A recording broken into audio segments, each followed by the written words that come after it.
sač, da se ne pozabe nekadajne užanci i besedi. Isto, a opeta drugačeje.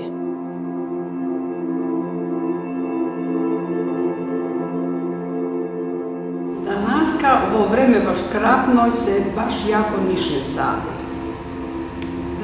Samo pol kuće ljudi još bar vrtići delaju, posade malo fažola i zelenjavi, i česani, kapula i tako neće.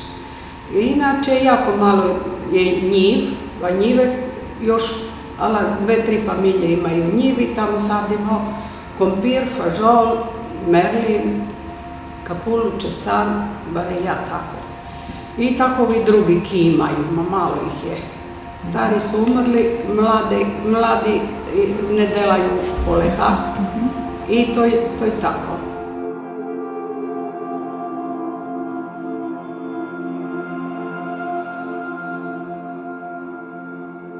A seme se nekad sami smo seme delali, smo posadili od prvega leta pešu, repu i to se zove rasad i kapus.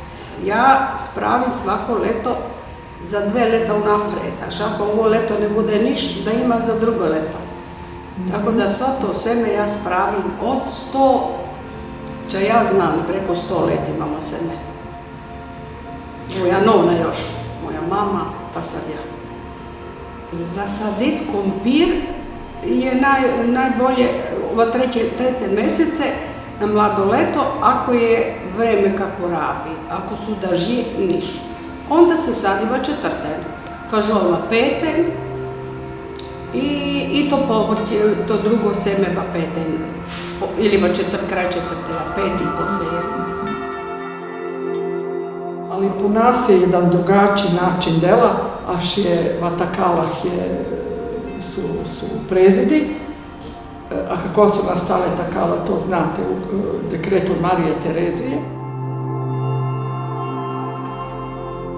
A onki zasadil vinograd, trsi, je bilo oslobodjen porez za 5 let. Ali nije bilo zemlji.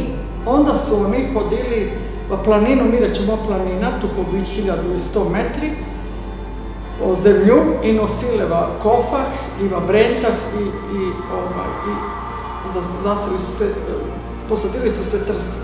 I nikakav stroj ne more nutra i dan danas se dela ručno, až je ovako, progoni su uski, skalini su kameni napeti i onda su prezidi.